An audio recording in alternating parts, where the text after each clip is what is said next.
याच्यातला आणखीन एक भाग पहा. हा 500 बिलियन डॉलर्सची आम्ही आयात करू असं ट्रम्प साहेबांनी थोपून दिलेलं आहे. हम्म मला सांगा 500 बिलियन डॉलरची आयात काय करणार हो? हम्म आणि 500 बिलियन डॉलरची आयात करण्याकरता आम्हाला जे डॉलर लागतील, हम्म आमची निर्यात जर वाढली नाही तर ते डॉलर कुठनं येणार आहे हो? हा म्हणजे मग पुन्हा रुपयाचं अवमूल्यन.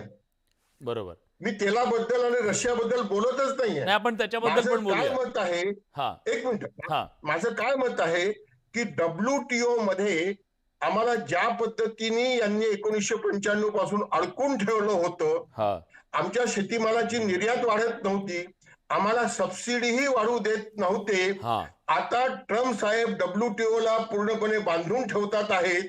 आणि हे बायलॅटरल डील, मल्टीलॅटरल डीलचा जमाना गेला.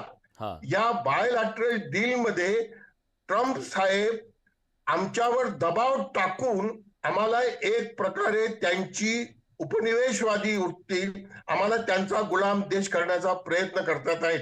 मी इथे फक्त एकच गोष्ट सांगतो आणि थांबतो. हम्म जोसेफ स्टिग्लिट्स, हम्म ज्यांना नोबेल प्राइज मिळालेला आहे, या व्यक्तीने around the world with Joseph Stiglitz अशी एक डॉक्युमेंटरी तयार केली होती. त्याच्यामध्ये WTOचा फ्री मार्केटचा भारताच्या शेतीवर काय परिणाम झाला हम्म याचं त्यांनी वृत्तांत घेतलेलं आहे. त्यात मी पूर्णपणे होतो, आमच्याकडे ती टीम आली होती. पण याच्यामध्ये त्यावेळेसचे आमच्या देशाचे कृषी मंत्री, आमच्या देशाचे वाणिज्य मंत्री कमलनाथजींचा इंटरव्ह्यू आहे. आणि त्या इंटरव्ह्यू मध्ये कमलनाथजींनी स्पष्टपणे असं म्हटलं होतं, जे तुम्ही सांगितलं बडे साहेब हा तुमच्या नॅरेटिव्ह मध्ये, की भारताच्या शेतकऱ्याला अमेरिकेच्या शेतकऱ्यांशी स्पर्धा करावी लागत नाही, तर अमेरिकेच्या तिजोरीशी स्पर्धा करावी लागते. खूप खूप मला महत्वाचं तुम्ही हे सांगा, वाक्य आहे. हे जर स्पष्ट आहे हा तर भारताचा शेतकरी मास प्रोडक्शन असलेल्या अमेरिकेच्या शेतकऱ्यांशी प्रोडक्शन बाय मासेस ही स्पर्धा कशी काय होणार? इथे एक शेवटचा मुद्दा सांगतो.